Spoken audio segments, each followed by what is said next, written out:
Okay. The book that I present to you today is called Stalin, Waiting for the Truth, Exposing the Falsehoods in Stephen Kotkin's book, Stalin, Waiting for Hitler, 1929 to 1941. The subtitle of my book is Falsehoods About Collectivization, the Famine, the Kirov Murder, Trotsky's Lies, the Moscow Trials, the Spanish Civil War, the military purges, Nikolai Yezhov's conspiracy, plus many other falsehoods. It is a detailed and carefully documented critique of Stephen Kotkin's book, Stalin, Waiting for Hitler, 1929 to 1941, New York, Penguin, 2017.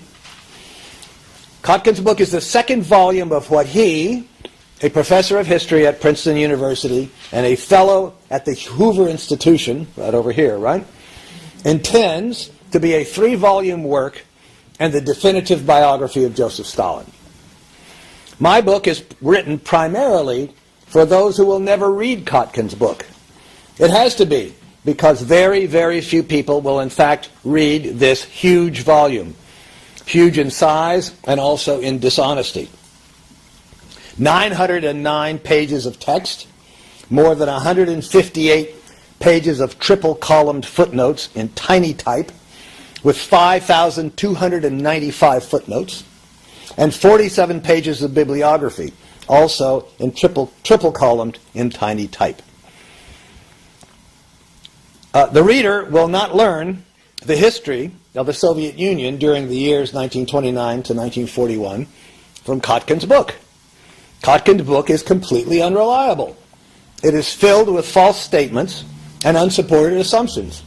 In short, with falsehoods, what in common language are called lies.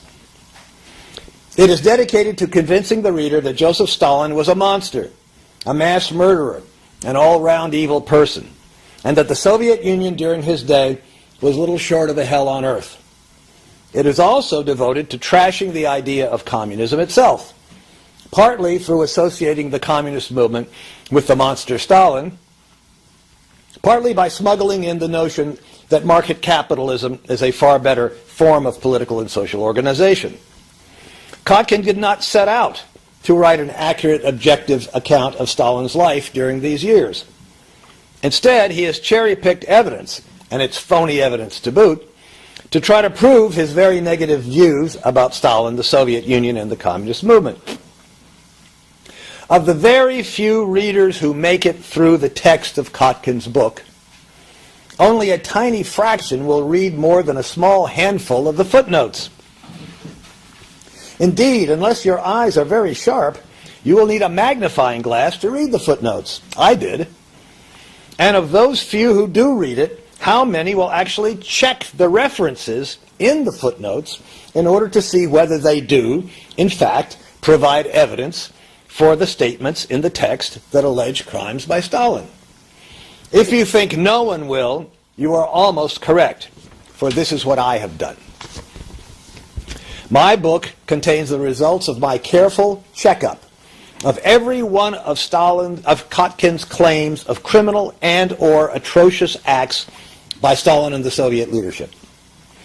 I have written this book so that you don't have to read Kotkin's book. You can find out what Kotkin has to say about Stalin and the events of Soviet history from 1928 to 1941, and how he falsifies the history of this period. And you can do all of this in 350 pages. The chapters of my book are organized according to the major historical events of the Soviet 1930s as Kotkin deals with them. Collectivization and famine, the murder of Sergei Kirov, the death of Sergo Orjonikidze, Trotsky and the secret Trotskyist bloc, the first Moscow trial, the second Moscow trial, the Spanish Civil War, the third Moscow trial, the military purges, also known as the Tukhachevsky affair, Nikolai Yezhov's conspiracy, also called the Great Terror. There are 2 chapters on miscellaneous accusations and allegations against Stalin, and yet 2 more chapters that contain my detailed study and refutation of even more of Kotkin's allegations. You can select the topics that interest you most. When you read a chapter in my book, you will learn what Kotkin has to say about the events in question, how he falsifies them, and get a brief account of the truth, as demonstrated by the best evidence available today. You should read this book instead of reading Kotkin's book. If you haven't bought his book, don't bother. If you have bought it, then you can consult it if you should ever doubt my analysis of this or that incident. Then you can use it as a doorstop. My book is not a defense of Joseph Stalin. Somebody yelled out he's a Stalinist. Well, I'm not. My book is an attempt to discover the truth, no matter what it is. You should read my book if you want to know how Soviet history of the Stalin period is distorted, falsified, and mangled by mainstream historians.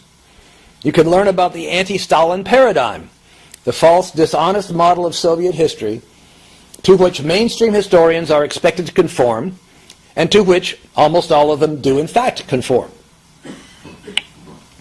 You can use this book as a kind of reference work. What does the best available evidence show about these events? How is the mainstream official history wrong about them? If you have suspected that this or that event of the Soviet 1930s may have been distorted by mainstream historians, you can read up on it here. If you have trusted the mainstream historical portrait of Stalin and of the Soviet 1930s, you are in for a big shock. I have written this book for those who will read Kotkin's book and for those who won't manage to get through it. But I have written it especially for those who never intend to even try to read Kotkin's monstrosity. If you have not yet decided to read Kotkin's book, take my advice. Don't waste your time. Read my book instead. You'll not only learn more, what you'll learn will be true. Read Kotkin, and what you learn will be all wrong, and you'll have to unlearn it by reading my book. The first volume of Kotkin's biography of Joseph Stalin is entitled Stalin, Volume 1, Paradoxes of Power, 1878 to 1928. It was published in 2014. As the title suggests, in it Kotkin discusses Stalin's life up to the year 1928. The last chapter of that book is entitled Coda, If Stalin Had Died. Much of this chapter is about the collectivization of agriculture in the Soviet Union. But this subject is not dealt with in Volume 1 at all. It is reserved for the opening chapters of Volume 2, the volume that I examine and critique in the book that I present to you today. If this coda at the end of Kotkin's Volume 1 was somehow supposed to argue that Stalin's life up to 1928 made the policy of agricultural collectivization inevitable or possible or something, it fails. In it, Kotkin does make the claim that agricultural modernization would have been both possible and less costly under a market capitalist system, but he does not even try to demonstrate how that might be done. And for the best of reasons, it has never been done anywhere. His depiction of collectivization as a brutal failure is not only unproven, it is unargued, simply assumed, and it is provably false.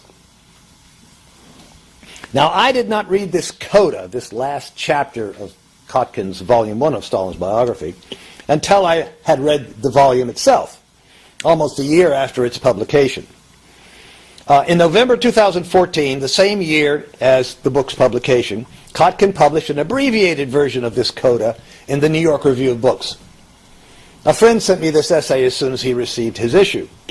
Of course, a semi-popular magazine could contain no footnotes, no evidence for the assertions made in it, and I didn't expect to find any.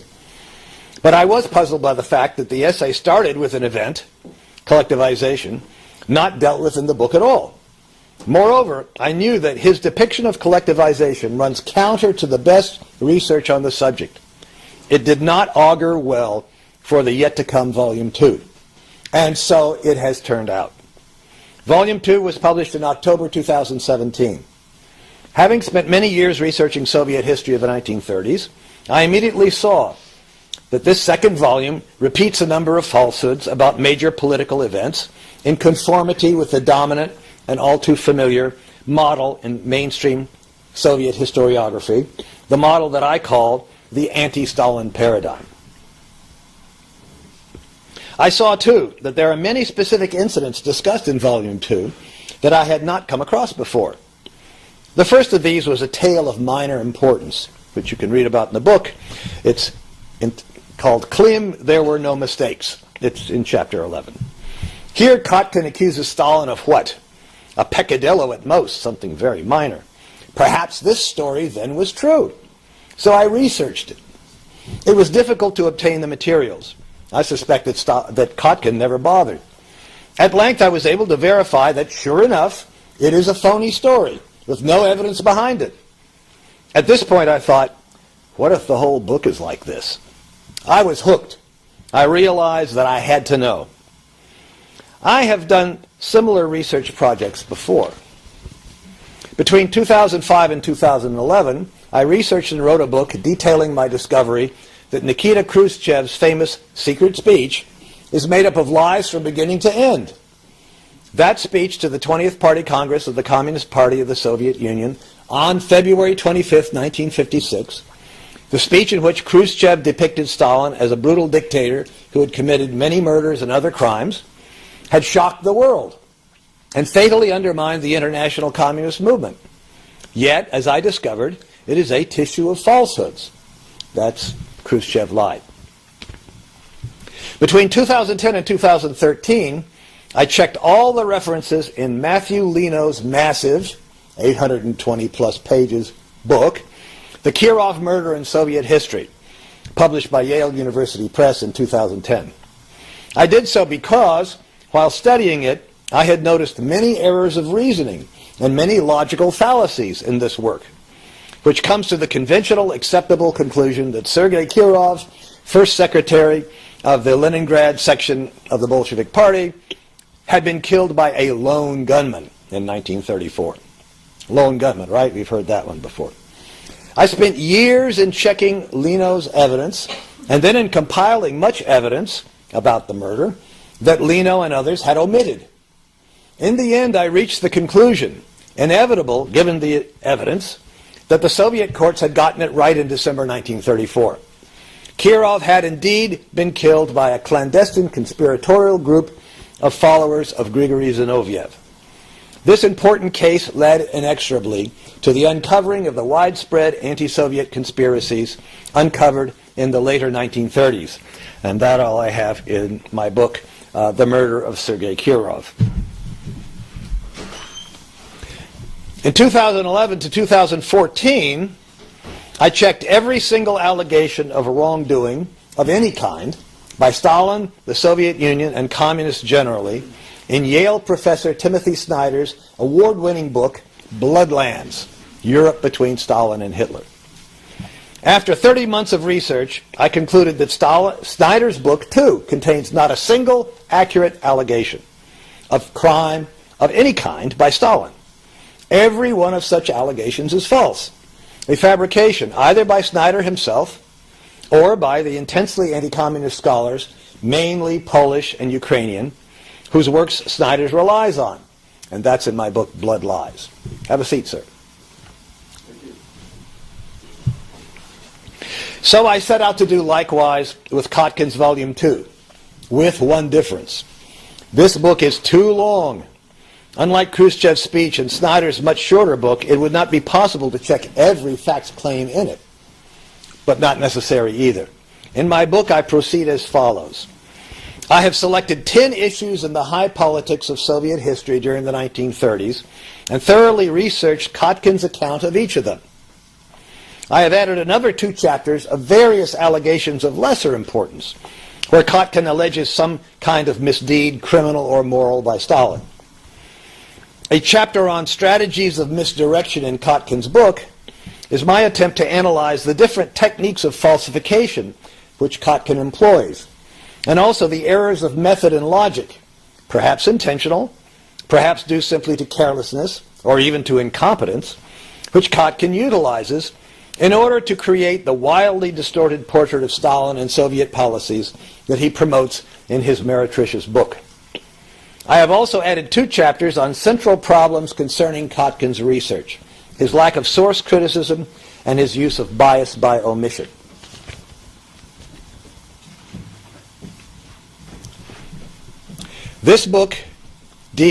my book, deals with all the alleged crimes and atrocities that Kotkin charges Stalin with.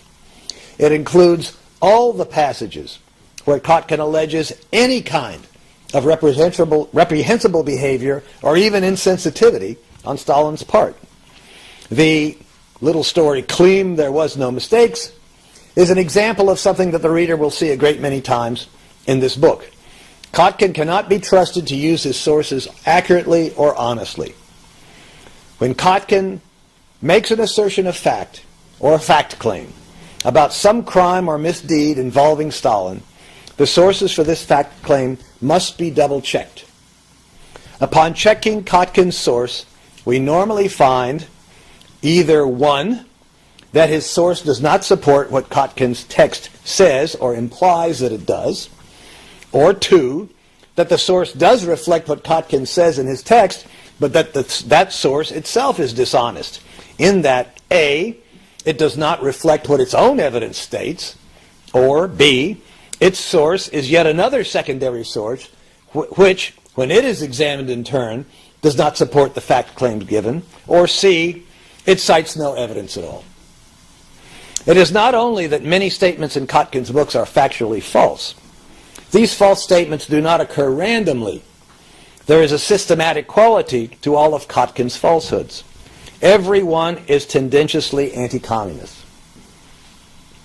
I realized that I would have to carefully check, one by one, every fact claim about the Soviet leadership or Soviet actions that has a negative tendency, every allegation of a crime or an atrocity.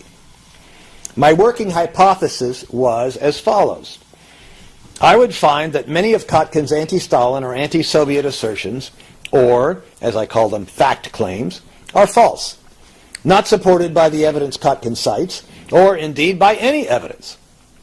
My further hypothesis was that the secondary sources Kotkin cites in support of these statements would either not support Kotkin's fact claims, or would themselves be fallacious, unsupported by the evidence, if any, that they cite. My research has fully corroborated both of these hypotheses. In fact, I discovered that my initial hypothesis was too cautious. I have found not that many, but that all of Kotkin's fact claims of an anti-Stalin tendency are false. In my book, I present the results of that research. Therefore, ironically, Kotkin's book proves the opposite of what its author intended. It proves that Stalin committed no crimes during the 1930s.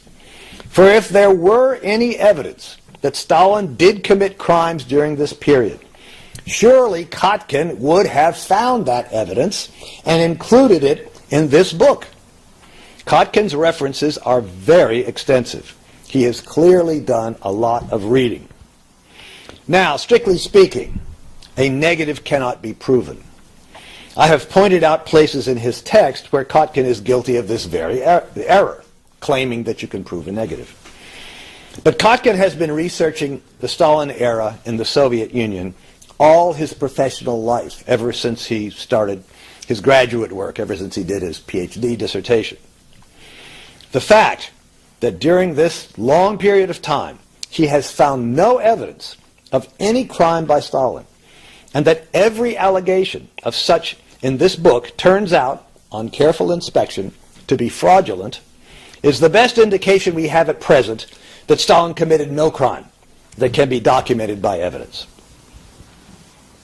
This conclusion will strike many readers as shocking, even outrageous. So don't feel bad if you're shocked and outraged, okay? You're not alone. But the truth is not established by consensus, much less by the consensus of anti-communists. Anyone who bases her judgment not on the consensus of experts, but on the evidence, will be forced to draw this conclusion. That is what I have done in the present book. Doing so reveals the bankruptcy, not only of Kotkin's efforts, but of the field of Soviet history of the Stalin period generally. A word or two about Katyn, the Katyn massacre, as an example of the anti-Stalin paradigm. You might be interested in this. Last July 2018, I spoke to you here at the Neville Proctor Marxist Library about my book on the Katyn massacre, and we have some copies here. I have been studying the Katyn question since the late 1990s. In 2013, I published an article on Katyn, and then in 2015, a short book published in French in France. My book-length, full-scale study of Katyn was published in early July 2018, just before I spoke to you. Some things have happened since July that illustrate how committed the anti-communists are to the story, false as it turns out, that the Soviets were guilty of shooting the thousands of Polish POWs, and how afraid they are of the truth. 1. I was attacked by Dr. Yaroslav Sharek, president of the Institution of National Remembrance. This is a right-wing, nationalist, racist, and of course anti-communist institute of the Polish government. He wrote the president and board of trustees of my university to protest my conclusion that the Nazis, not the Soviets, were guilty. So it's very important, right, that the Soviets be guilty, not the Nazis. 2, in August 2018, a month after my talk here, I was invited to record an interview about my book for a podcast series on new books in Soviet and Russian history. This is called the New Books Network. In early September, I was interviewed over the internet by a young American professor of Soviet history.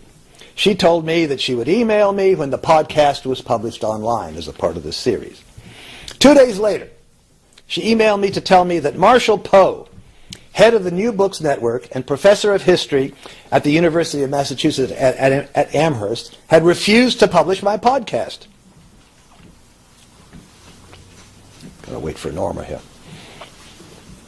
His only explanation, all he had to say about that, was that this is, quote, interviewing someone who thinks Sandusky is innocent. Jerry Sandusky is the pedophile athletic coach at Penn State University who's serving a long prison term, right? A junior professor, my interviewer was embarrassed and saddened, but could do nothing. Since 2012, I have been a member of the H. Poland email list. It publishes a monthly list of new books in Polish studies. At the beginning of October 2018, I sent in a brief description of my Katyn book for the November list. Instead, the moderator of that list expelled me from the list without explanation. My 3 appeals to the HNet editors, HNet is sponsored by Michigan State University, have been fruitless. They have told me that list moderators can basically do what they want, as long as they do not discriminate on political grounds. And they found that this was not political. What do these 3 attacks on my Katyn research show? That the anti-Stalin paradigm is enforced and policed very strictly. Kotkin's huge book is clearly intended to help define and refine the boundaries of what is acceptable to write about Stalin and the Soviet 1930s for a long time to come. It also confirms what I have learned from my previous research, beginning with Stalin and the Struggle for Democratic Reform in 2005, and especially since my book Khrushchev Lied in 2011. Capitalist and Trotskyist historiography on the Stalin period is bankrupt. Completely. It is based upon the anti-Stalin paradigm, which is taken as sacrosanct, never to be questioned. As a result, no bourgeois or Trotskyist research on the Stalin period can be trusted. Now, many people will find this incredible. As I predicted in the introduction to my book Khrushchev Lied back in 2011, it'll be far easier and far safer to believe that there is something wrong with me, Grover Furr, than to look honestly at the evidence I cite and question the whole course of historiography on the Stalin-era Soviet Union for the past 63 years. That's why they call me a Stalinist, right? You label somebody a Stalinist, then you can just disregard him, right? Well, he's just, hopelessly biased, blind, whatever. We don't have to bother with him. So I can say at the beginning of my talks, as I always do, I'm out to discover the truth. I'm not out to defend Stalin. But that doesn't cut any ice with the anti-communists. It's too facile a label. Okay. That's what's happened. It is an example of killing the messenger. I bring the bourgeois and Trotskyist historians the bad news. And instead of honestly facing the evidence, they attack me, the bearer of the news that they don't want to hear. And they hope that if they just ignore it, then it'll go away. But I'm not going anywhere. And even if I do, reality, the truth that I have discovered, will remain as a reproach to the anti-communist liars.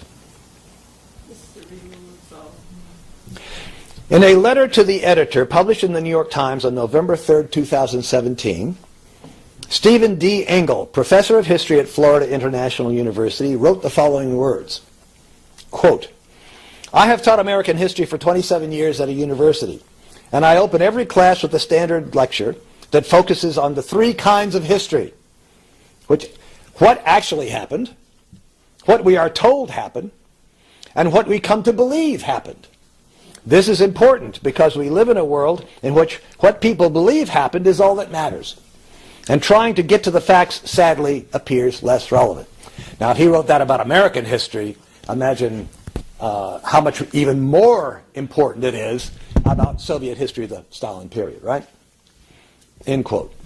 Scholarship is the attempt to ascertain the truth. Arguments that proceed not from an objective search for truth, but from some other motive, such as an attempt to attack or defend some specific allegation or historical paradigm, may fairly be labeled propaganda.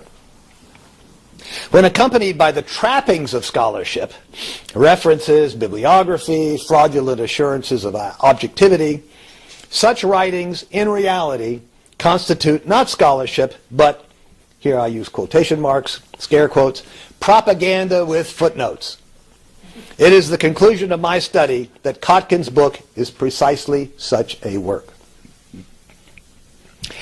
As an example, another example, not taken from my book, of the fact that the anti-Stalin paradigm has feet of clay, I will quote the late Arkady Roginsky.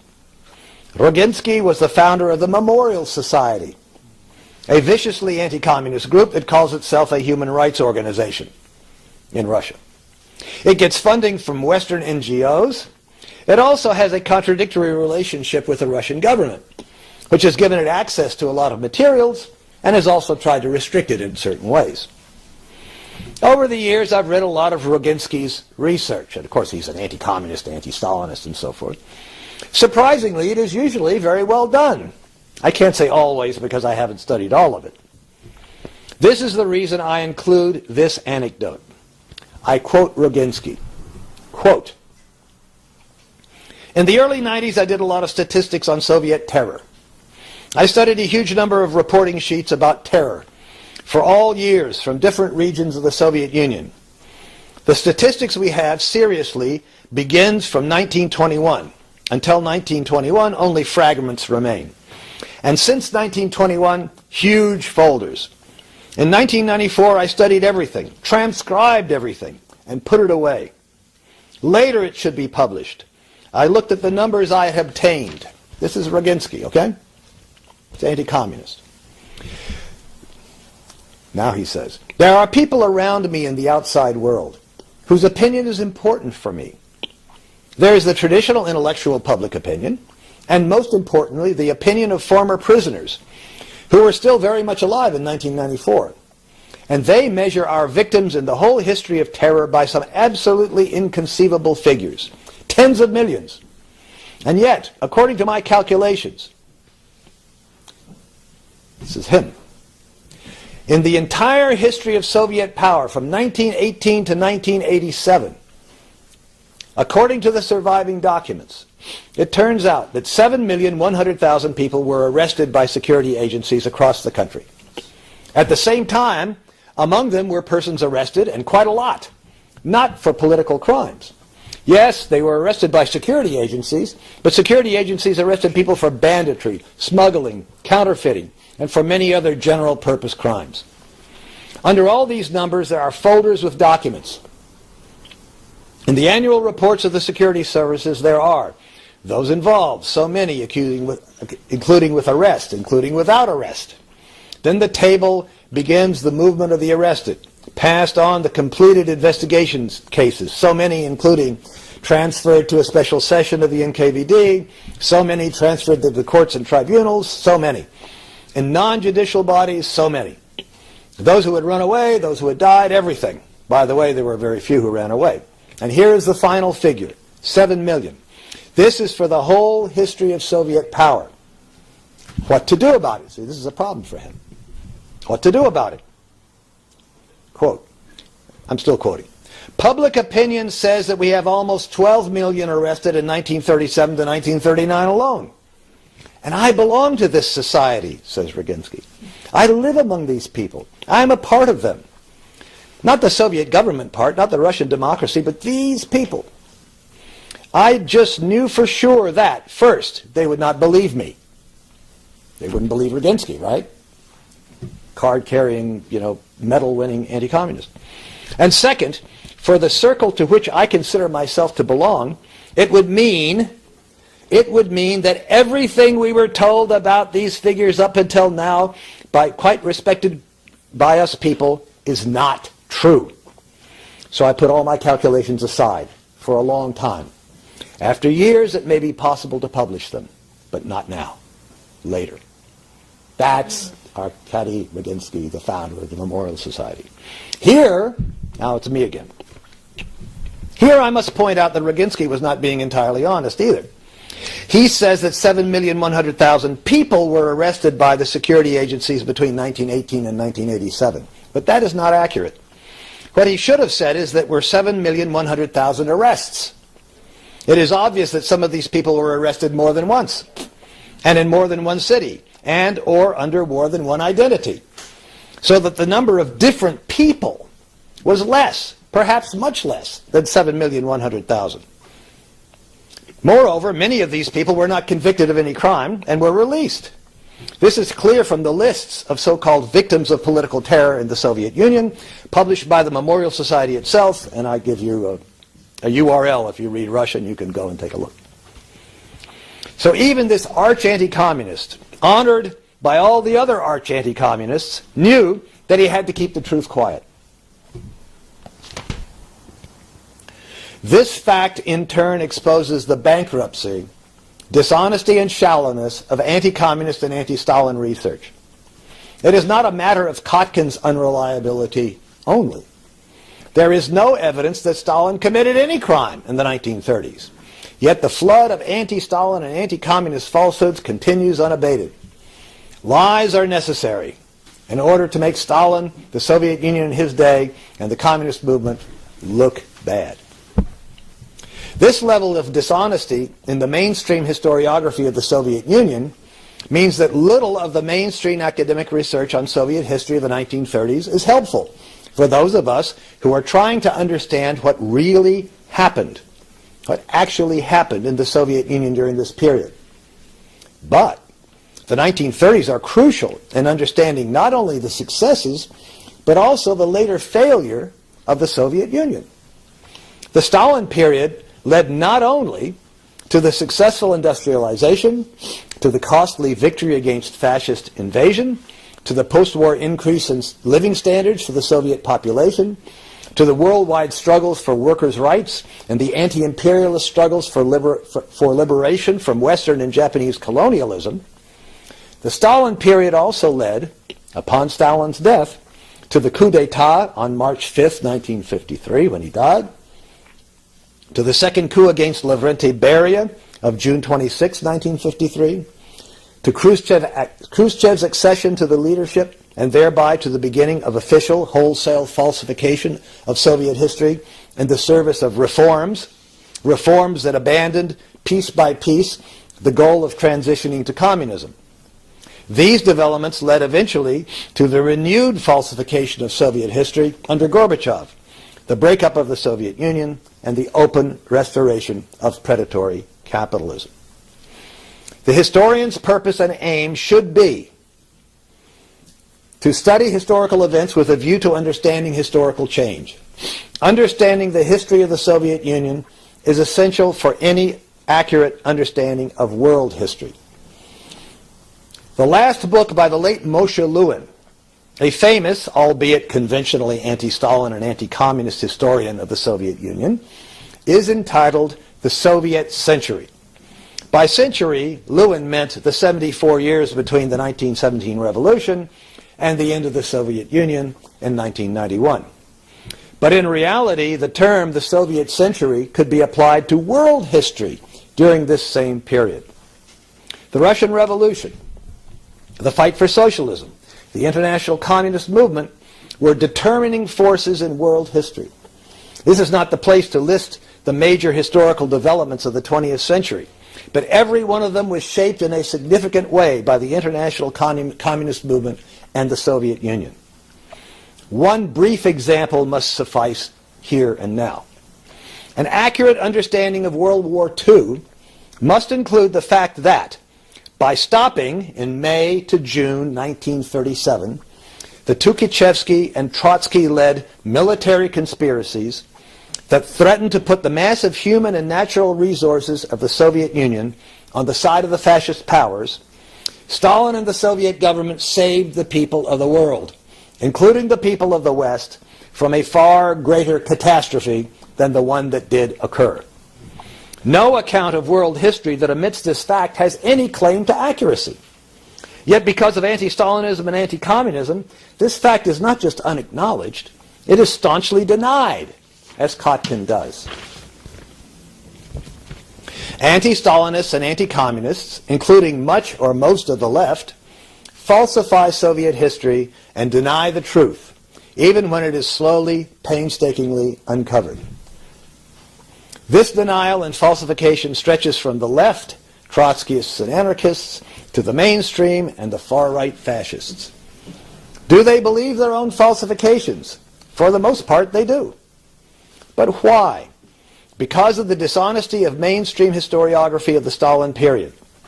If the mainstream acknowledged and publicized the truth, instead of the flood of falsehoods like those we find in books like Kotkin's, it would be far harder for people to ignore or be uninformed about the truth. We cannot understand any aspect of the history of the past century without an accurate understanding of Soviet history of the Stalin period. My book aims to contribute, however modestly, to the aim of uncovering the truth about this era. Thank you.